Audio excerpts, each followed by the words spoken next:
शौनक आदि ऋषि प्रश्न करते हैं कि वेदव्यास का जन्म कैसे हुआ, जो इन्होंने इतिहास, पुराण, महाभारत और ये देवी भागवत की रचना की, इसकी कथा मुझे कही।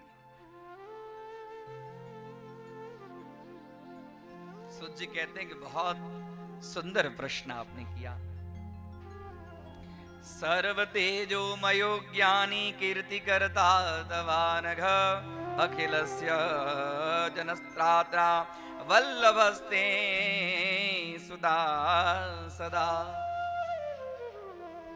वेद व्यास की उत्पत्ति का वर्णन कहते हैं, एक समय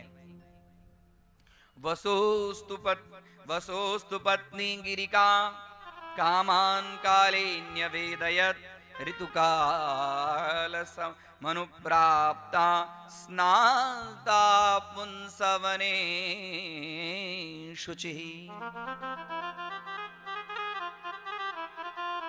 एक समय एक वसु नाम के राजा थे, जिनका एक दूसरा नाम था उपरीचर। उपरीचर मतलब ऊपरी आकाश मार्ग से जिनको चर गति भक्षण यो हो। ऊपरी चरह, आकाश मार्ग से जाने की शक्ति जिन राजा में है, उन राजा का नाम है उपरीचर। वो वसु थे और उनकी एक पत्नी जिनका नाम था गिरिका।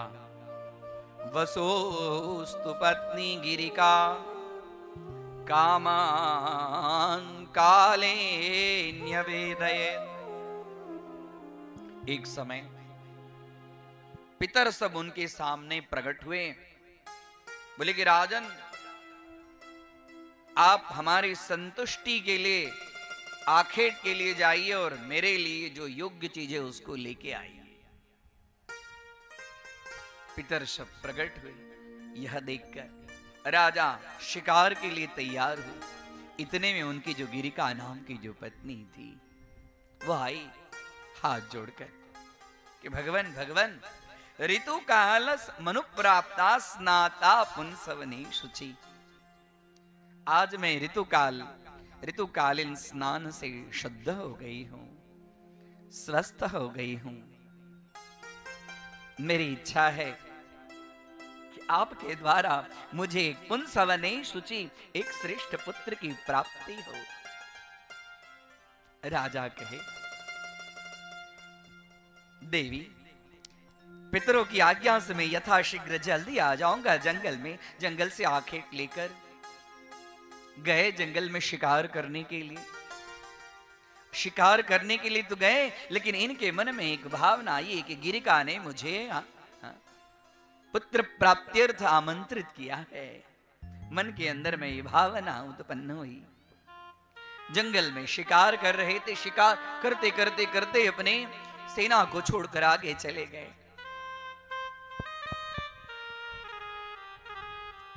मन के अंदर में काम की उत्पत्ति मन से होती है। एकदम उनका शरीर रोमांचित हो गया कि पत्नी ने कहा कि पुत्र प्राप्त्यर्थ, और धीरे धीरे मन के अंदर में काम जोर एकदम प्रदीप्त हो गया और इनका तेज स्खलित हो गया। ये वसु थे, कोई साधारण तो थे नहीं। ये विचार किए कि मेरा तेज कोई साधारण नहीं हो सकता। मैं पितरों के कार्य के लिए जंगल में आया हूं।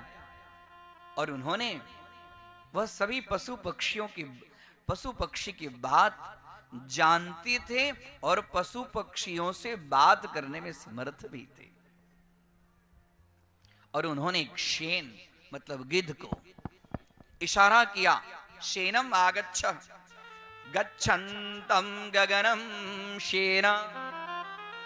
हे गिद्ध, हे गिद्धराज, आप इधर आइए।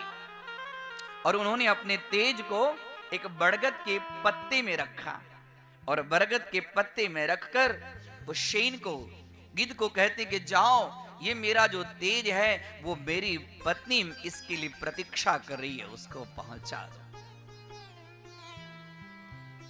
वह शेन गिद्ध, देखिए एक राजा के अंदर में कितना सामर्थ्य, कितना बल।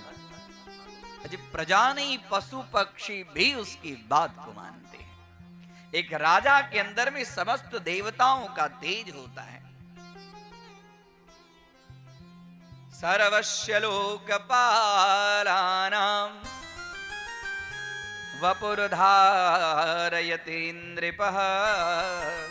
एक आदमी राजा कब बनता है? उसके अंदर में राजयोग कब आता है? राजयोग कोई साधारण योग नहीं है किसी के पास में आ जाए, नहीं। सर्वस्य लोकपालानाम, लोकपाल मतलब इंद्र, यम, अग्नि, वरुण, कुबेर, नैऋति, वायु, सोम, चंद्र, ईशान, सभी का तेज जब व्यक्ति के शरीर के अंदर में आता है, उसके प्रारब्ध जन्म जन्मांतर के फलस्वरूप में, तब उस व्यक्ति के जीवन में राजयोग आता है। और जब राजयोग आता है तो उसके अंदर में वैसी ही मेधा, वैसी ही आचरण, वैसी ही बुद्धि, और उसके बातों से समस्त प्रजा संतुष्ट होती है, उसे अपना नेतृत्व देती है। और उस नेतृत्व शक्ति के कारण वह राजा इस लोक में तो समस्त प्रजाओं का पालन करके यश कीर्ति को प्राप्त करता है, और शरीर छूटने के बाद में भी वह परलोक में विशिष्ट स्थान को प्राप्त करता है।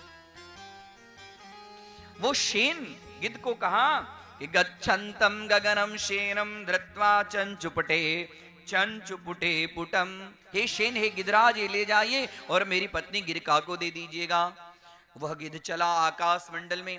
वह गिद्ध के चोंच में वह बरगद का जो दोना था पत्ते का, वह देखकर दूसरे गिद्ध को हुआ कि इसके पास में जरूर कुछ न कुछ मांस का टुकड़ा है। दूसरा गिद्ध गया और दोनों लड़ने लगे। और वह गिद्ध तब तक यमुना नदी के ऊपर में लड़ रहा था। लड़ते लड़ते गिद्ध के चोंच से जो है दोना नीचे गिरा, और नीचे गिरते ही वह उसका जो तेज था वह जमुना में, जैसे जमुना जल में गिरा, और जमुना जल में गिरते ही एक मछली उसको निगल गई। वो जो मछली जो निकल गई वो साधारण मछली नहीं थी। और उस मछली को निगलते ही, वो मछली कौन थी? तो मछली अद्रिका नाम की अप्सरा थी। जल में क्रीड़ा कर रही थी। क्रीड़ा करते करते अपने पादाघात एक ऋषि के ऊपर में आया, और ऋषि ने शाप दिया कि तू देवांगना होकर भी जल में जल जंतु की तरह क्रीड़ा कर रही है, जा तू जल जंतु मत्स्य के रूप में अवतार ले। हाथ जोड़ी के हे भगवान, मेरे से अपराध हो गया, अज्ञात स्वरूप में मेरा पांव आपको स्पर्श हो गया, आपकी समाधि भग्न हो गई, मुझे क्षमा कीजिए, मुझे क्षमा कीजिए। देखिए, क्षमा रूपम तपस्विना, तपस्वियों का रूप कैसा होता है? तो तपस्वियों का रूप क्षमाशील होता है। क्रोध आते देरी नहीं लगती है, और क्रोध जाते देरी नहीं लगती है। हमारे आप के अंदर में क्रोध हुआ तो लंबे समय तक रहता है, लेकिन तपस्वी के अंदर में जल रेखावत, जल जैसे जल के अंदर में हम रेखा देते हैं और रेखा को मिटते ही देरी नहीं लगती है, वैसे तपस्वियों के ऊपर में क्रोध जाते देरी नहीं लगती है।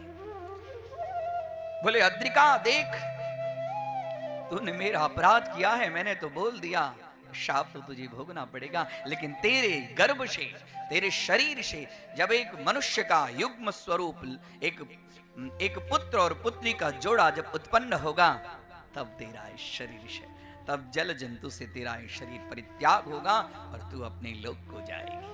वही मत्स्य जो है वह तेज को ग्रहण कर ली। एक दिन की बात है कि जमुना में बड़े बड़े धीवरों ने जाल फेंका, और जाल में वही मछली, बड़ी मछली आई, और जैसे धीवरों का जो मुखिया था वह मछली को, जैसे बड़ी मछली थी, जैसे ही उसकी गलफड़ को पकड़ी, उसमें से अपने आप खाली हाथ लगाया, और हाथ लगाते ही एक लड़का और एक लड़की, एक मनुष्य का युग्म स्वरूप जैसे आया, और सबके देखते देखते देखते वह मछली से दिव्य शरीर धारण करके अद्रिका नाम की अप्सरा आकाश मार्ग में अपने आप चली गई।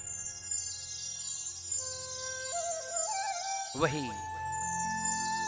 सब लोग गए, यह प्रकृति की संपत्ति है। हे राजन, हे राजन, वही वसु राजा के पास में गए। वसु राजा को ज्ञात नहीं था, लेकिन उनका तेज था, उनका तेज उनको ही प्राप्त हुआ। राजा कहे कि यह पुत्र जो है आप मुझे दे दीजिए, और हे धीवर ये जो पुत्री जो है इसके शरीर में मत्स्य की बू आ रही है, इसे आप स्वीकार करें, क्योंकि आप इसमें मत्स्य की संपत्ति में आपका भी हिस्सेदार है। वही मत्स्य के उदर से जो कन्या निकली, उस कन्या का नाम पड़ गया मत्स्य गंधा, और मत्स्य के उदर से जो पुत्र उत्पन्न हो गया, उस पुत्र का नाम हो गया राजा मत्स्य। और वही मत्स्य गंधा से राजा एक दिन पराशर ऋषि जा रहे थे, और उसी समय देखे एक शरीर में गंध युक्त धीवर को कहे कि मुझे आप यमुना जी को पार कर दीजिए। धीवर भोजन कर रहा था। पराशर ऋषि देखे कि अभी का जो ग्रह नक्षत्र योग है, ऐसे समय में भगवान ऐसे समय में यदि समागम करके किसी जीव को उत्पन्न किया जाए तो साक्षात उसमें श्री भगवान जन्म लेंगे। वही मत्स्य गंधा को पकड़ते हैं। मत्स्य गंधा कहती है, अरे रे रे, हे ब्राह्मण, ब्राह्मण समनुप्राप्त, हे ब्राह्मण, यह आपके योग्य कार्य नहीं है। कहां तो मैं देवर की कन्या, मेरे शरीर से गंधा आ रहा है, दिन का समय है, यह अनुकूल समय नहीं है। और उसी समय पराशर जी ने अपने तेज से कुहासे का, फॉग जिसको कहते हैं कोहरा, उसका निर्माण करके मेरे शरीर से गंध आ रही है, अपने तेज से उस मत्स्य गंधा के शरीर में कस्तूरी इत्यादि का सुगंध निर्माण कर दिए। और बोले, अरे मत्स्य गंधा, मैं ऐसा तपस्वी हूं कि क्या बड़ी बड़ी बड़ी बड़ी अप्सराएं मेरे पास मेरे तप को भग्न करने के लिए आए, मेरा मन विचलित नहीं हुआ। मैं अपने काम की वेग को रोकने के लिए नहीं, मैं अभी देख रहा हूं कि अभी का ग्रह नक्षत्र योग करण ऐसा है कि साक्षात भगवान प्रादुर्भाव होंगे। बोली कि मैं तो कुंवारी कन्या हूं। बोले, चिंता न कर, यह कोई ज्ञात जानेगा नहीं। और पराशर ऋषि ने उस मत्स्य गंधा के द्वारा समागम करके जो एक पुत्र को उत्पन्न किए, उस पुत्र का नाम कहे कि जा देवी, तेरे शरीर से एक भगवान श्री हरि के अंश स्वरूप में अवतार प्रकट होगा, और वो समस्त संसार के अंदर में अज्ञान को दूर करेंगे। ऐसे प्रज्वालितो ज्ञानमय प्रदीप। और वो मत्स्य गंधा द्वीप में गई और पुत्र को उत्पन्न की, उसका नाम होगा द्वैपायन, वही वेदव्यास। और उन्हें वेदव्यास ने श्रीमद् देवी भागवत शास्त्र की रचना की। बोले व्यास भगवान की।